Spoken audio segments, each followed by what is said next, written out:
खुलुमबाय आंनि मुङा निथाराम नार्जारी बे गासै मोनथाय इउटुब चेनेल जानानै नोंथांमोन बयखौबो आंनि गोसो गोरबो जिउजों आरो खनसेबाव खुलुमनाय जासियो खुलुमबाय।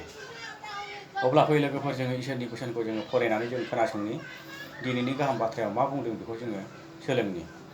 बाइबेलखौ आं फरायनायनि सिगां आं नोंथांनिसिम मोनसे रिक्वेस्ट अननानै नोंथाङा भिडिअखौ नायगासिनो दङब्ला एबा बे चेनेलाव गोदानब्ला अननानैहाय आफा इसोरनि मोखांखौ नायनानै चेनेलखौ साबस्क्राइब खालामना होयो।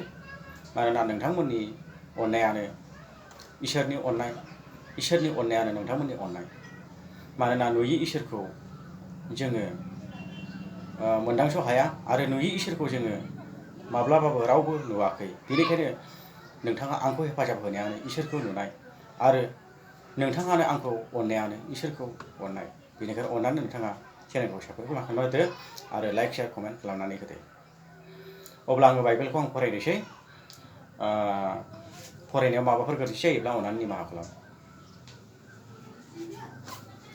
दिनैनि गाहाम बोसोनानो जाबाय मार्कुसनि 3:1 लानानै 6 सिरिसिम। गाहाम मार्कुसनि लिरहरनाय 3:1 लानानै 6 सिरिसिम जिसुनि मुङै आं फरायनो।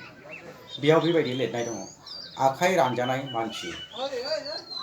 आरोबाव बियो धोरोमसालियाव हाबदों, बियाव सासे आखाइ रानख्रेब जानाय मानसि दङमोन।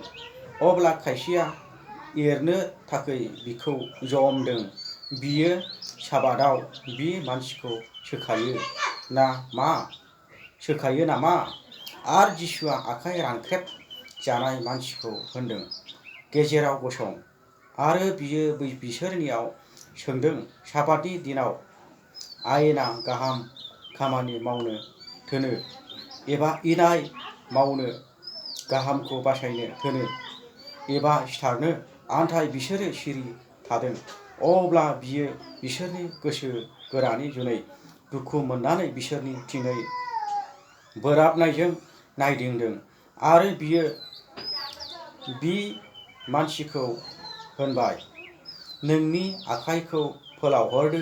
आरो बियो फोलावहरमारनो बिनि आखाइया गोख्रों जादों। अब्ला फारिसाइफ्रा बि दाबोरावनो हाखु दाखु हेर'द राजानि दोलोजों लोगोसे बाहेराव थांनानै जिसुखौ मा खायदाजों सिथारनो हागौ बिनि जेंना सानलायदों।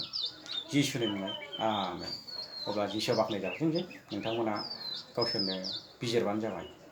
गोजोन्थों।